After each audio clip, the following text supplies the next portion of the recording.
বের করে ফোন দিচ্ছে বাচ্চা, আমি একটু ফোন দেখবো। দেখো কি বলবো, মা পাশে বসে আছে, আমি তো কিছু বলতে পারছি না, মুখে আমাকে ফোন দেখবি না, কত বয়স তোর যে ফোন দেখবি? তারপরে কি আমাকে বলছে ফোনটা একটু আমার হাতে দাও। বাবা আমার হাত থেকে দেখো পড়ে যাবে। না না পড়বে না পড়বে না। ঠিক আছে আমি ওকে দিলাম। ও আমাকে বলছে ইউটিউবটা কোথায়, একটু বের করে দাও না। ইউটিউবটা বের করে দিলাম। বাচ্চারা কি করছে না, কার্টুন দেখে ও সার্চ করছে ডোপামিন, মানে মানে বলতে পারছি না ভাই, সবাই হাসছে, খুব কিউট ব্যাপার, বিশাল কিউট একটা ব্যাপার এটা, যে ফোন নিয়ে বাচ্চা বসে আছে, গান শুনছে, নাচানাচি দেখছে, পেট বের করা জামা পরে মেয়েগুলো নাচছে, সেগুলো দেখছে একটা বাচ্চা। কোন মেয়েটা বলছে না?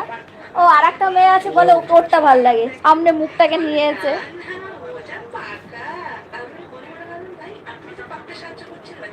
এবার আমার ফোন আমি কতক্ষণ বাচ্চাটাকে দিয়ে দেবো? এবার দেখি মাটা দেখিয়ে যাচ্ছে দেখিয়ে যাচ্ছে দেখিয়ে যাচ্ছে। ভাই